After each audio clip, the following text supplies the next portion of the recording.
mas pinalakas na pagbabalita, komentaryong walang mintis, iba't ibang entertainment. Radyo natin to! Radyo natin to!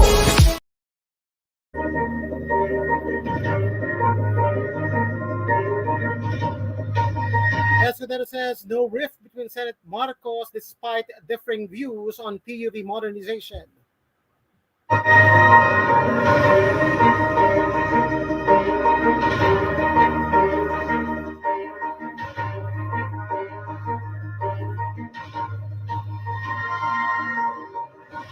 No means no. Senator Padilla schooled on marital sex consent.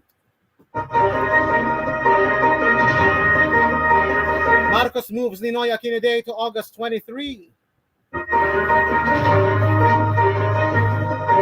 New test the chief named.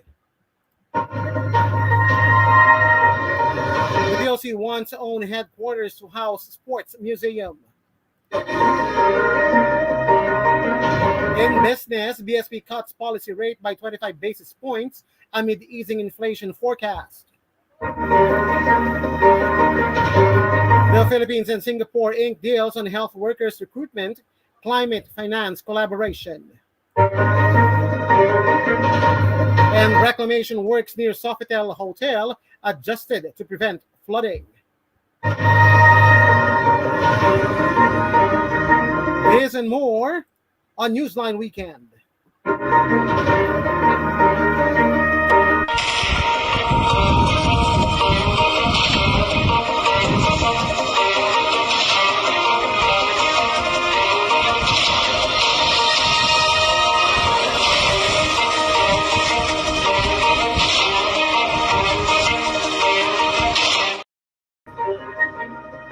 Good morning, I'm Raymond Kaibigan. Newsline Weekend begins right now. And for those of you watching on Facebook and on YouTube, glad you could join us.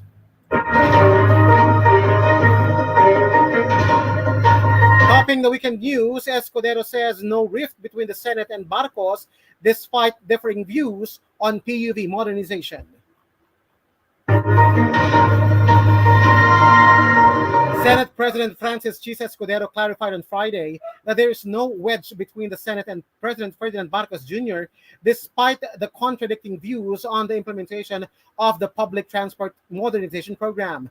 In an interview with Escudero, he said that the Senate is only advocating to slow down on the implementation for jeepney operators and drivers who are not yet ready to comply with the government program.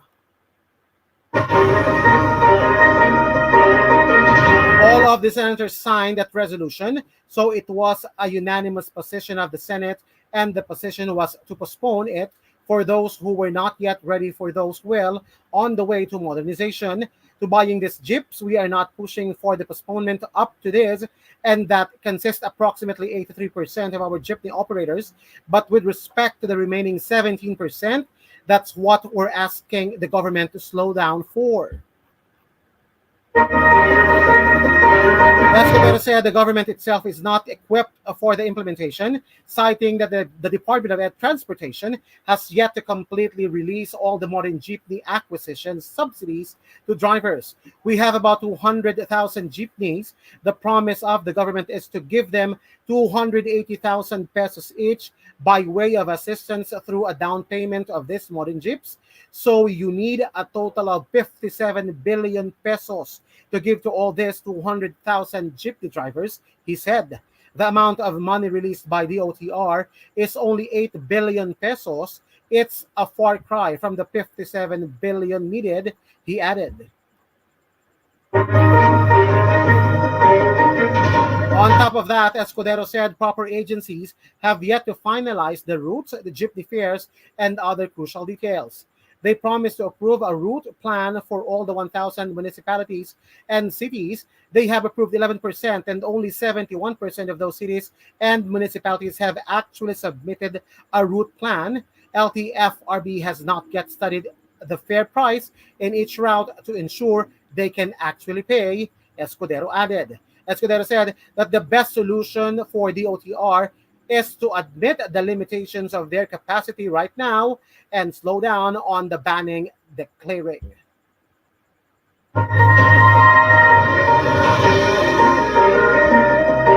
Once they're ready, then fine, they can release the brakes and come in full stream ahead with respect to all operators and drivers, he said. Earlier this month, the president rejected calls from the majority of the senators to suspend the PTMP, explaining that the majority of operators and drivers already complied with the government program.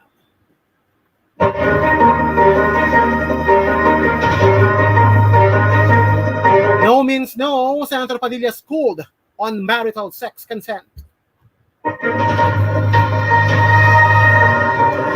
Senator Robin Hood Padilla was lectured by women's rights advocates and right lawyers on the importance of sexual consent and mutual respect between married couples.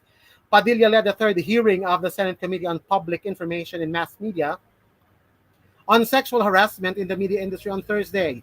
The discussion moved to the need for consent even for husband and wife.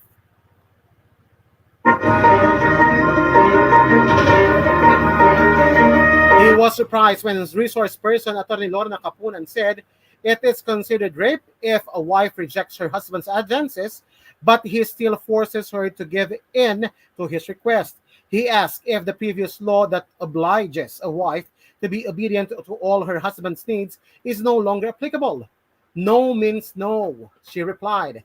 After a brief suspension of the hearing, the lawmaker asked what the husband must do when he feels an uncontrollable sexual urge, which, according to Padilla, all men have.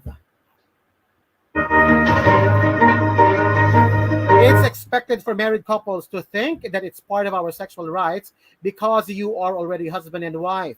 You cannot decide when you'll be in heat, but what will you do if your partner doesn't want to have sex? What options do men have?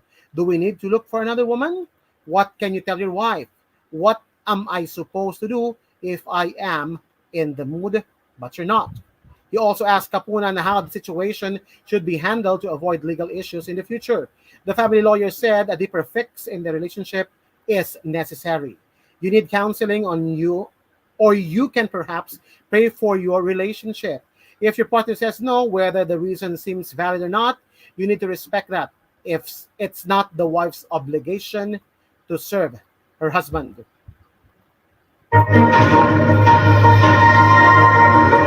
Citing the family code, Capunan said the wife is no longer obliged to obey her husband. Instead, the husband and wife are required under the law to mutually respect each other. Meanwhile, the Gabriela Women's Party on Friday condemned the remarks of the senator, saying his views on marital rape is alarming, especially for an elected official.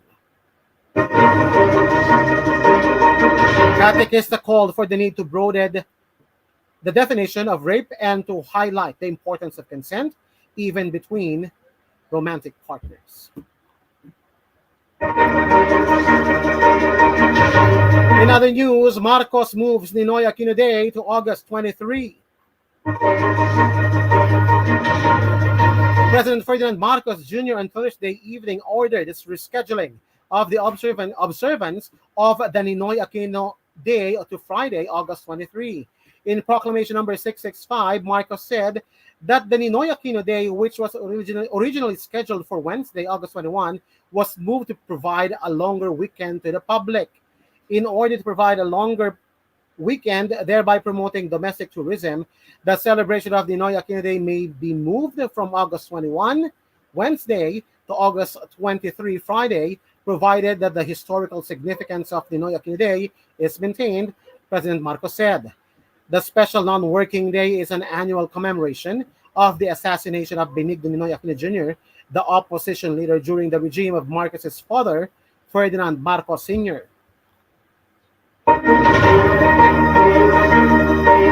Marcos directed the Department of Labor and Employment to issue the appropriate circular to implement the proclamation for private sector.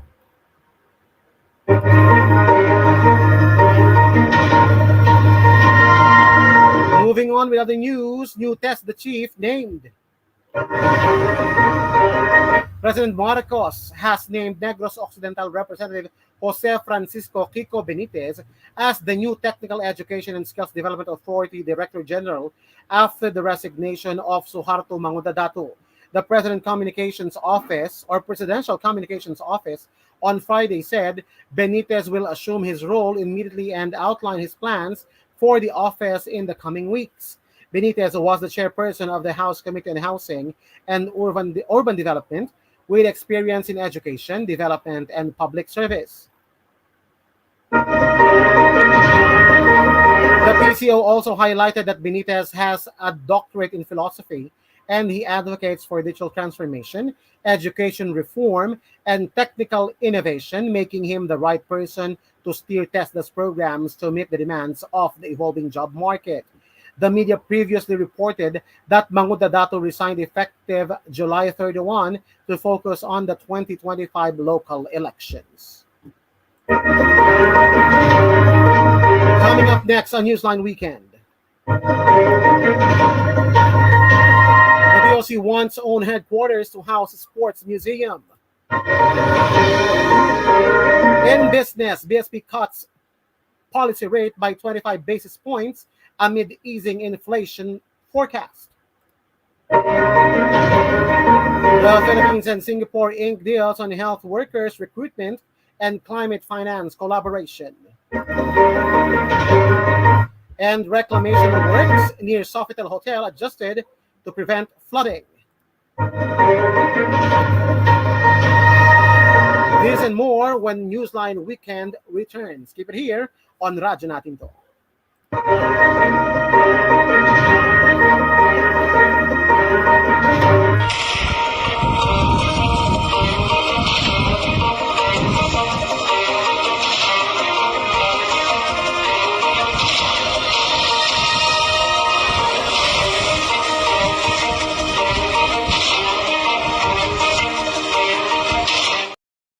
Tignan mo kang fresh ka pa din. Ay, baho lang ng anit.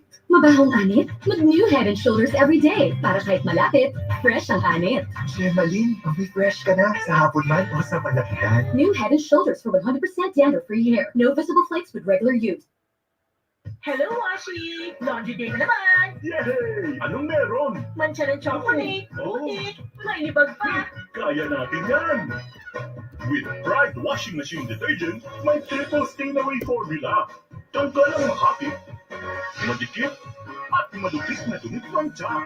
Kaya easy-easy ang lavada. Mula noon, hanggang ngayon. All you need is pride. All you need is pride. ACS. Kaya na everyone. Iwan ang distraction.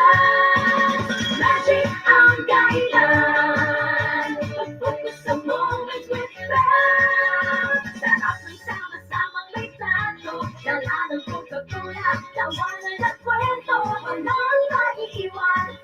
Sa bonding. Buhos lang ng puso. Coca-Cola at kanin. Kaya na everyone.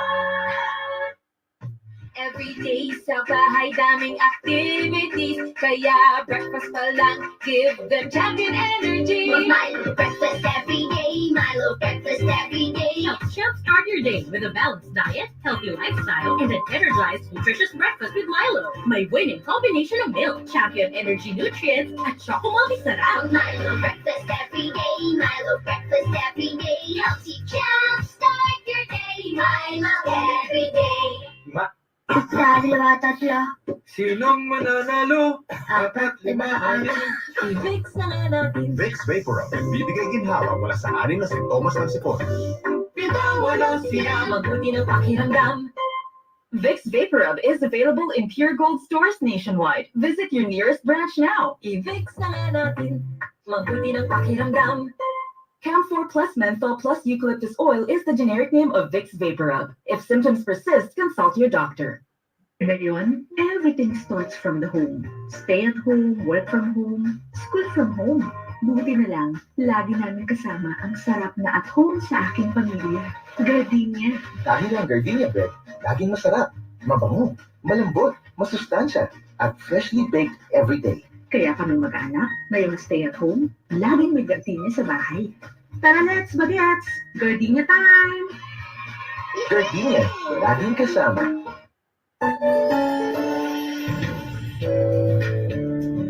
Sa mga millennials at young at heart, bagay na bagay sa inyo ang MX3 Plus. may CoQ10 at may L-carnitine. Sabayan pa ng workout at healthy diet. Kayang ma-achieve ang good health. Mag-MX3 Plus araw-araw para M-Extraordinary. Mahalagang paalala, ang MX3 capsule ay hindi gamot at hindi dapat gamitin panggamot sa anumang uri ng sakit. Kapag kintab ng sahig ang pag-uusapan, dito na tayo sa number 1. Star Wax Floor Wax. Kintab ay to the max. Ay nagmalinis ng sahig, kuminding-kinding tayo mga misis. Kapag kintab na pag-uusapan, dito na tayo sa number 1. Mag-Star Wax Wax, Star Wax Wax. Yan ang kintab na to the max, max, max. Star Wax ang number 1 floor wax. May waterproof formula. Buhusan mo ng tubig, balikintab ang sahig. Star Wax Wax, Star Wax Wax. Star Wax, di amoy gas. Star Wax ang number 1, kintab na to the max. Star Wax ang number 1 floor wax. Gawa ng ACS Manufacturing Corporation. ISO certified world-class quality. Shield Bath Soap. Galit sa sakit at may malasakit. Ang Shield Bath Soap ay recommended ng Philippine Nurses Association. Di biro maging nurse, dapat marunong sa sakit at marunong mag-alaga. Yun bang may malasakit? Kaya pagdating sa aso, hanap ko tulad ko, lalo't may pamilya ko. Kaya ang gamit ko, gluten germs, may antibacterial na pareho ng sa leading brand. At may malasakit sa skin dahil may Shea Butter Moisturizer. May malasakit din sa budget dahil super affordable. Kaya naman recommended ito ng Philippine Nurses Association. Shield sa sakit, may malasakit. Shield Bath Soap, manufactured by ACS Manufacturing Corporation. ACS.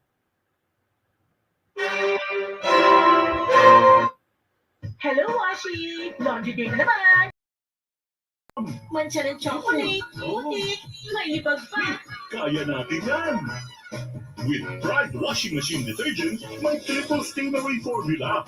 Tanggal ang makapit, magiging, at malipis na tumiplancha. Kaya easy-easy ang labada. Mula noon, hanggang ngayon. All you need is pride, all you need is pride.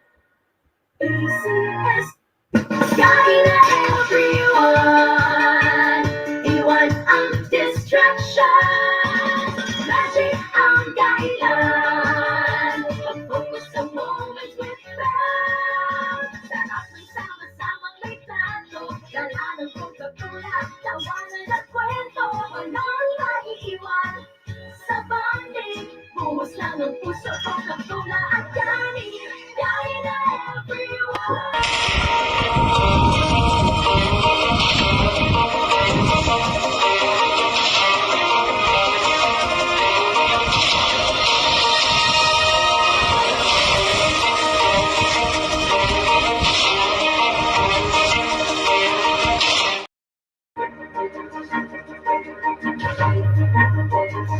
You're still tuned in to Radyo Natin To Newsline Weekend. I'm Raymond Kaibigan. The POC wants own headquarters to house sports museum. After the country's successful stint in the Paris Olympics, Philippine Olympic Committee or POC President Abraham Bambol Tolentino is eyeing for POC to have its own headquarters, which will house a sports museum. During the Agenda Media Forum on Friday, Tolentino said that the museum showcasing memorabilia of Olympic champions Carlos Yulo and Heidelin Diaz will help boost tourism. Established in 1911 and reorganized or recognized in 1929, POC held a small office at the Rizal Memorial Sports Complex for decades before transferring to the Field Sports Complex, formerly Ultra, which is controlled by the Department of Education. Should the headquarters and museum push through, Tolentino proposed to build it near the airport or schools to inspire young athletes.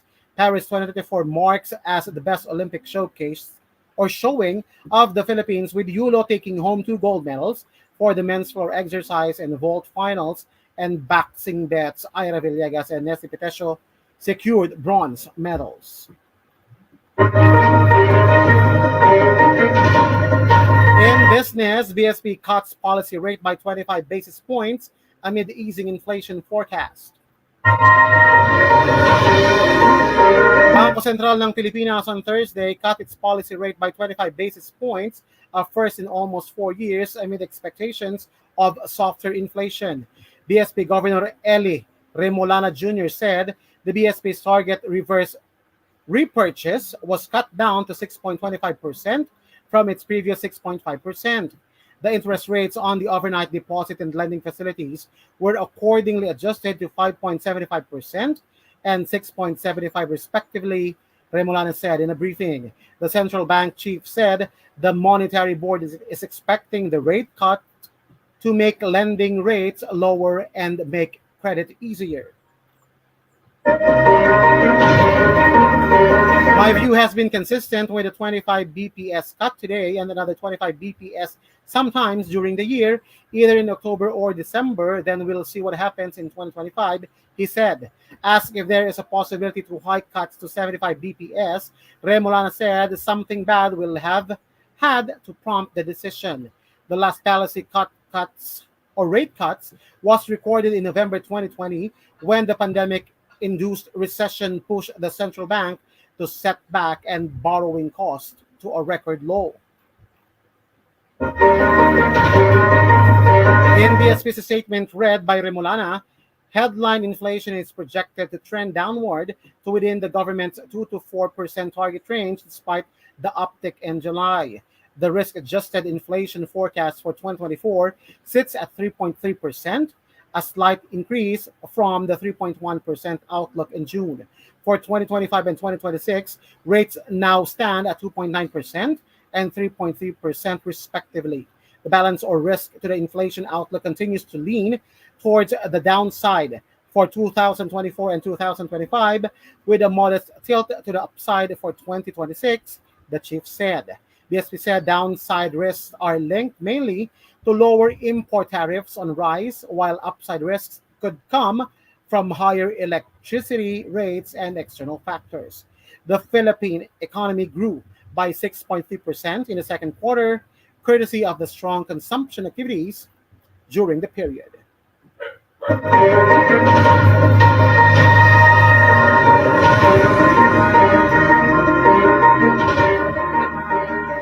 other news, the Philippines and Singapore inked deals on health workers recruitment and climate change or climate finance collaboration. Key officials from the Philippines and Singapore signed agreements on the recruitment of Filipino healthcare workers and collaboration on climate finance at the Palace on Thursday. President Ferdinand Marcos Jr. and Singapore counterpart Tharman Shanmugartnam witnessed the exchange of signed copies of the two memorandums of understanding. Department of Migrant Workers Secretary Hans Kakdak and Singapore Minister of Health Ong Ye Kung exchanged copies of the MOU on Filipino healthcare workers recruitment, while Department of Environment and Natural Resources Secretary Maria Yulo Loizaga and Singapore Minister for Sustainability and Environment Grace Fu swapped signed MOUs for collaboration on carbon credits under Article 6 of the Paris Agreement. Marcos said both nations ensured that the inked deal on the recruitment of Filipino healthcare workers will benefit the health sectors of Singapore and Manila equally. Our ministries have worked hard on this MOU in order to ensure that the balance is achieved between the needs of the healthcare sector of both countries, as well as in need of personal development and growth of our healthcare workers, the chief executive said. Meanwhile, Marcos said the signed agreement on carbon credits will be able to incentivize the trade and environment industries to actively work to reduce the carbon footprints. Marcos said the deal also allows the government to mobilize financial resources to boost fiscal space. The Philippines and Singapore are celebrating its 55th year of diplomatic relations.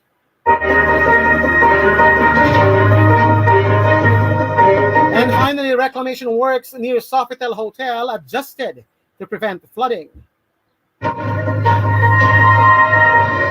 The reclamation project behind the former Sofitel Hotel in Pasay City will be moved by 470 meters to make wider pathways for water during torrential rains, the Philippine Reclamation Authority said on Wednesday. In a briefing, PRA Chairman Alexander Lopez said President Ferdinand Marcos Jr. ordered the adjustment. Mahigpit ang presidente natin. I cannot say he is averse to reclamation. He is just being very careful. Natambakan na ang Sofitel ngayon, uusog pa siya ng 470 meters, Lopez said. According to the PRA head, proponents of the project have already accepted the president's decision despite the billions of additional costs needed for the adjustment.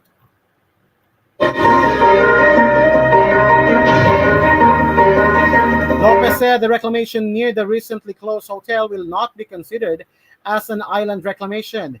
He added that a bridge would be built to connect the reclamation project to Manila Bay. Lopez also denied claims that reclamation projects caused the recent widespread flooding in Metro Manila due to heavy rainfall brought by Typhoon Karina and the southwest monsoon. The PRA chief said they are helping the Department of Public Works and Highways clean up clogged drainages around the areas of the reclamation project. A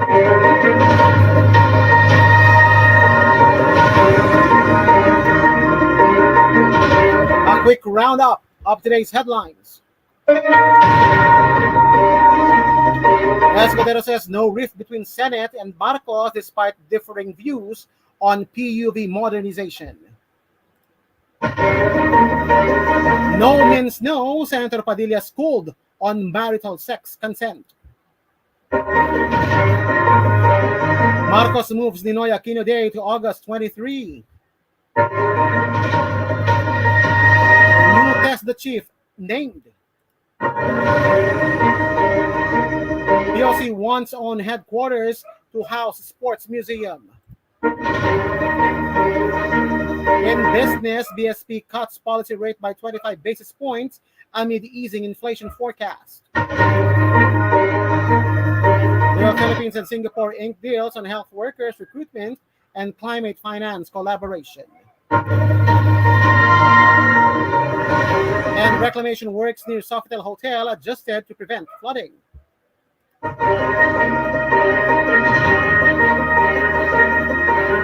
And those are the stories making headlines today, August 17, 2024. For Newsline Weekend, I'm Raymond Kaibigan. Keep it here on Radyo Natin To.